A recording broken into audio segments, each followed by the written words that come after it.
দ্বিতীয় ওয়ানডেতে কি অভিষেক হবে আব্দুল গাফফার সাকলাইনের, নাকি আবারও থাকতে হবে বেঞ্চে বসেই? অনুশীলনে বিশেষ নজর কাড়লেও সাকলাইনের সুযোগ মেলেনি মূল একাদশে, খেলানো হয়েছে রিপন মণ্ডলকে। তবে এবার সাগরিকার পারে সিরিজ জয় নিশ্চিত করতে সাকলাইনের উপরই ভরসা রাখতে পারেন অধিনায়ক লিটন কুমার দাস। আর সুযোগ পেয়ে সাকলাইনই হবেন লাল সবুজের দলের তুরুপের তাস। দ্বিতীয় ওয়ানডেতে সাকলাইনের খেলার সম্ভাবনা এবং দলের পরিকল্পনা নিয়ে বিস্তারিত জানব প্রতিবেদনে।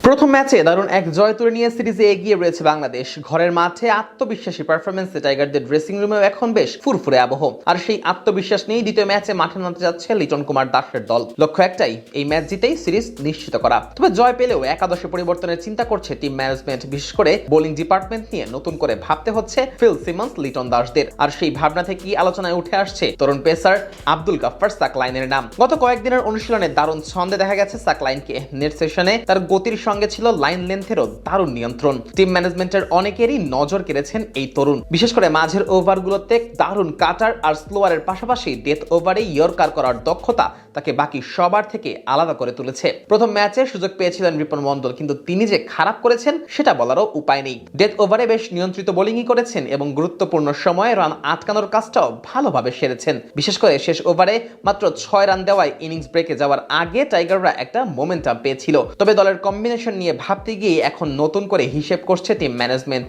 কারণ চট্টগ্রামের সাগরিকা স্টেডিয়ামের উইকেট অনেক সময় পেসারদের সহায়তা করে, বিশেষ করে নতুন বলে। আর সেই সুবিধাটাই কাজে লাগাতে চাইছে বাংলাদেশ দল। এদিকে পেস ডিপার্টমেন্টের শরীফুল ইসলাম প্রায় নিশ্চিতভাবেই থাকছেন একাদশে। নতুন বলে তার ধারাবাহিকতা এবং অভিজ্ঞতা দলের জন্য গুরুত্বপূর্ণ। এছাড়া নতুন বল আর ডেথ ওভারের জন্য তানজিম হাসান সাকিব তো আছেনই। মাঝের ওভার থেকে শুরু করে ডেথে ব্যাটারদের রান আটকাতে ভূমিকা রাখতে পারেন সাকলাইন। শেষ পর্যন্ত যদি সাকলাইন একাদশে জায়গা পান, তাহলে সবচেয়ে বড় প্রশ্ন হবে একাদশ থেকে বাদ পড়বেন কে। সম্ভাবনার তালিকায় সবার আগে থাকছে রিপন মণ্ডলের নাম। যদিও পারফরমেন্স খারাপ ছিল না, তবুও টিম কম্বিনেশনের কারণে হয়তো তাকে বসতে হতে পারে দ্বিতীয় ম্যাচে।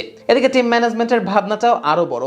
আগামী টি-20 বিশ্বকাপকে সামনে রেখে নতুন পেস বোলিং অলরাউন্ডার তৈরি করতে চাইছে বাংলাদেশ। আর সে কারণেই সাকলাইনের মতো ক্রিকেটারকে আনা হয়েছে জাতীয় দলের রাডারে। সুযোগ বুঝে তাই তার অভিষেকটাও করাতে চাইবেন অধিনায়ক লিটন দাস। তবে শেষ পর্যন্ত সিদ্ধান্তটা নির্ভর করবে ম্যাচের দিন উইকেট কন্ডিশন এবং গেম প্ল্যানের উপর। যদি সাগরিকার পারে স্পোর্টিং উইকেট পাওয়া যায়, তাহলে সাকলাইনের অভিষেক হবার সম্ভাবনা রয়েছে বেশ প্রবল।